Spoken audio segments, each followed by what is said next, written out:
अस्सलामु अलैकुम everyone, welcome to my channel. उम्मीद है आप सब खैरियत से होंगे। आज का वाकया सैयद सलमान ने शेयर किया है। कहानी को एंड तक लाजमी सुनिएगा और जो लोग चैनल पे न्यू हैं वो चैनल को लाजमी सब्सक्राइब कर दें। तो चलते हैं आज की कहानी की तरफ। ये हकीकत आज से 20 साल पुरानी है। क्योंकि आंखों देखा वाकया है इसलिए आज भी याद है। ये मेरी कज़न की कहानी है जो कि बेहद हसीन थी। उनकी आंखें और बाल उनकी खूबसूरती में मज़ीद इजाफा करते थे। इनका नाम सादिया था। हमारे 2 मामू पंजाब में रहते थे। हम मामू के बेटे की शादी में पंजाब गए थे। दोनों मामू के अलग अलग घर थे और दोनों घरों के बीच में एक आसेब ज़दा मकान था जो काफी सालों से बंद था। इस तरह से तीनों घरों की छतें आपस में मिली हुई थी। हम माइयों वाले दिन पंजाब पहुंचे थे। खूब शौक से रात के फंक्शन की तैयारी कर रहे थे। मुझे आज भी याद है आपी उस दिन बहुत हसीन लग रही थी। उन्होंने पहले पीले रंग का सूट पहना हुआ था। रात को मायूं खत्म हुआ तो सब लड़कियां छत पर हंसी मजाक कर रही थीं। दूसरे मामू का घर जो कि आसेब ज़दा मकान के बराबर में था, वहां हमारी एक और आपी खड़ी दूर से बातें कर रही थी। उन्हें देखकर सादिया आपी ने कहा, तुम इतनी जल्दी घर क्यों चली गई हो? वापस आ जाओ, ढेर सारी बातें करेंगे। उन्होंने कहा कि अब रोड वाले रास्ते से रात के इस वक्त कोई आने नहीं देगा और मैं इस मकान की छत क्रॉस करके आ नहीं सकती। मुझे डर लगेगा अकेले। सादिया आपी ने कहा, तुम रुको, मैं तुम्हें यहीं से लेने आती हूँ।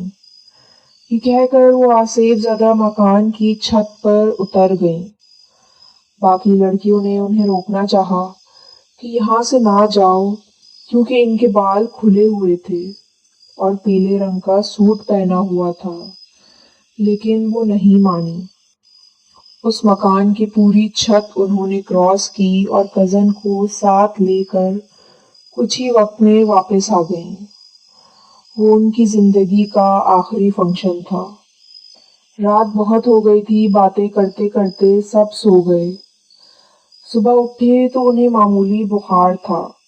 मगरिब होते ही बुखार बहुत तेज हो गया था। इतना तेज कि वो मेहंदी का फंक्शन अटेंड ना कर सकी। अगले दिन डॉक्टर को दिखाया। मामूली बुखार की दवा दे दी, लेकिन फिर वही मसला कि रात में बुखार तेज हो जाता था। 1 हफ्ता गुजरने और मुसलसल डॉक्टर्स बदलने के बावजूद उनकी हालत बेहतर ना हुई। यहाँ तक कि हम वापस अपने घर कराची आ गए। सब एक साथ रहते थे। दिन ब दिन इनकी हालत गिरती जा रही थी। रंग काला हो गया था। कमजोरी बढ़ती जा रही थी, लेकिन इनकी हालत समझ से बाहर थी। 20 दिन गुजरने के बाद मोहल्ले की एक औरत ने किसी आलिम को दिखाने की तरगीब दी। आलिम को दिखाया तो उसने कुछ ना बताया। एक और आलिम को दिखाया तो उन्होंने कहा कि चुड़ैल के कब्जे में है।